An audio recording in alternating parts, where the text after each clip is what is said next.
University से अपने घर वापस आया तो मुझे मेरी अम्मी ने कहा कि जल्दी से तैयार हो जाओ, हम तुम्हारी नानी के घर जा रहे हैं। मैंने जब अपनी अम्मी से वजह पूछी तो मेरी अम्मी कहने लगी कि तुम्हारी खाला और उसकी बेटी अमेरिका से आए हैं तो उन्हें मिलने जाना है।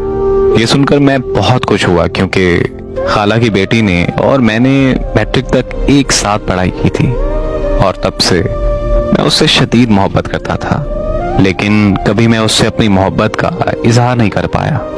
मैट्रिक करने के बाद वो अपनी अम्मी के साथ अमेरिका चली गई थी तो मेरी दोबारा कभी मुलाकात या उससे बात ही नहीं हो पाई थी। इसलिए मैं बहुत खुश था क्योंकि मैं उससे 5 साल बाद मिलने वाला था। फिर मैं तैयार होकर मैं और मेरी अम्मी मेरी नानी के घर चले गए। वहां पहुंचकर जब मैंने उसको देखा तो मैं देखता ही रह गया। वो पहले से भी ज्यादा दिलकश और खूबसूरत हो चुकी थी। दुआ सलाम करने के बाद मैं फोन सुनने के लिए छत पर गया तो वो भी मेरे पीछे छत पर आ गई और मेरा हाथ पकड़कर कहने लगी कि क्या तुम मुझसे शादी करोगे।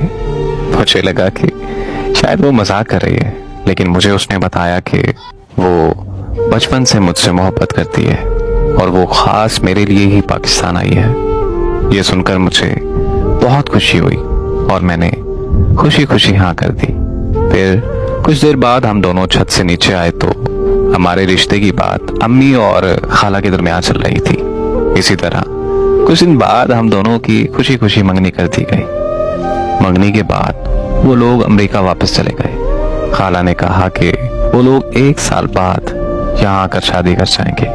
हम दोनों फोन पर दिन रात बातें करने लगे।